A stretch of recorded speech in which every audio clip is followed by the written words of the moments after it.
30 күн тоқтамай жүгіру. Бұл пайдалы ма, пайдасы жоқ па? Істеп керек па, керек емес па? Бұл туралы осы бейнеде білетін боласыз. Және де егер де сізге бейне ұнайтын болса, онда лайк басып, каналға тіркеліп кетуді ұмытып кетпеңіздер. Сіздермен Алдияр, барлықтарыңызға сәлем, бастайық.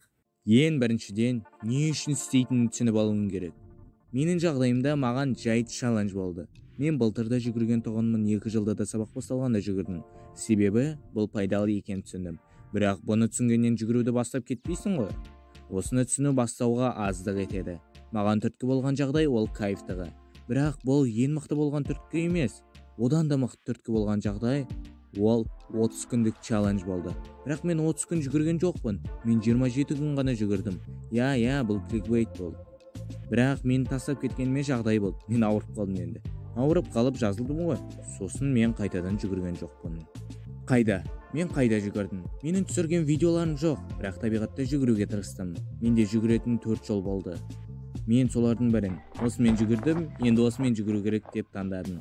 Басқа да жолдар болды жүгіруге. Бірақ табиғатқа жақынырақ жерді таңдадым. Біздің қаламыз кішкентай, содан паркілерде аз. Негізі олар 2. Ал паркінің өзіне бару үшін жүгіру керек. Сосын жүгіретін уақыт бітіп қалады да, үйге қарай қайту керек болады. Ал мен үйлердің арасымен немесе қаланың ішімен жүгіргім келмеді.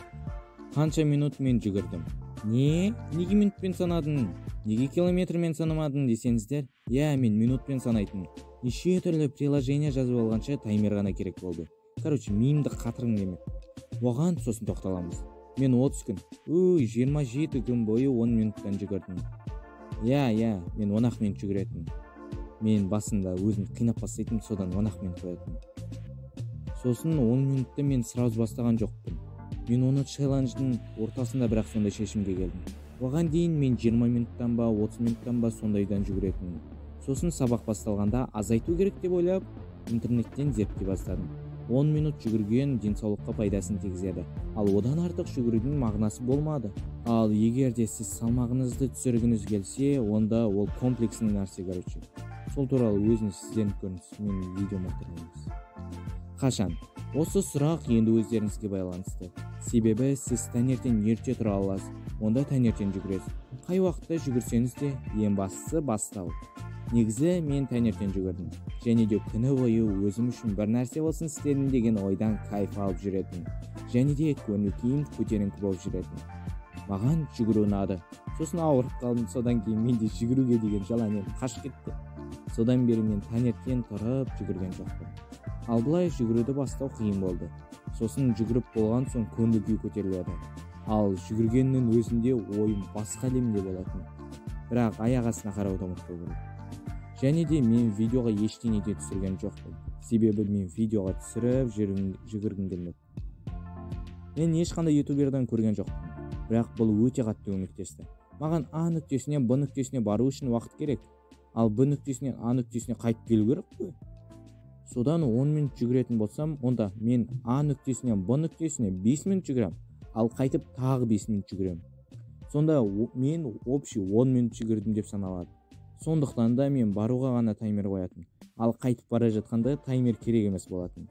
Содан мен өз темпімді ұстап тұру керек болды.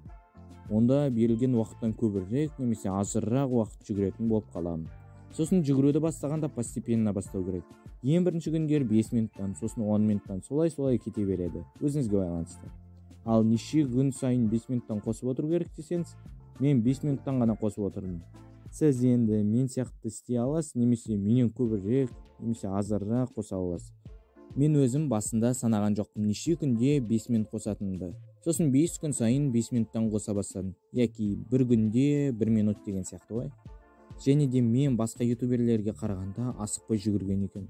Басқа ютуберлардың видеоларын көргенде, олар сытады ғой.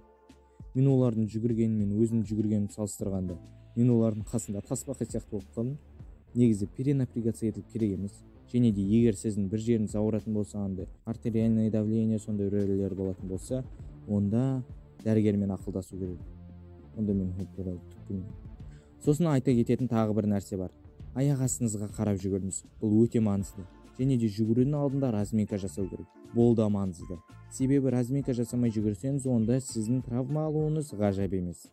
Мен басында разминка жасамай жүретін. Содан тізем кейде ауырып тұратын. Разминкадан кетіп дей алмаймын, себебі бұл приседаниеден екен.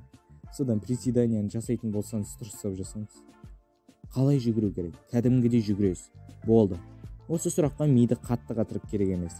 Бірақ YouTube'дан бір-екі бейне көре салсаңыз жақсы болады, өйткені түсінік қалыптасады. Және де бастайтын болсаңыз, онда осы істі кейінге қалдырып жүргенше резко бастап сол кезде іздену керек деп ойлаймын. Себебі бастамай ізденіп жүре берсеңіз, онда базар жоқ, көп білетін боласыз, бірақ тәжірибеңіз нөл болады ғой. Сіз сондайға келсеңіз бе? Істеу керек пе? Иә, әрине. Себебі өзіңізге челлендж болады. Және де разминканы ұмытпай байқап жүгіріңіз. Жүгіру пайдалы, ол енді өзінің тәжірибемнен өтті. Сондықтан сізге сәттілік тілеймін. Және де қазір күздің уақыты. Содан тоңып қалмай жүгіруді тілеймін.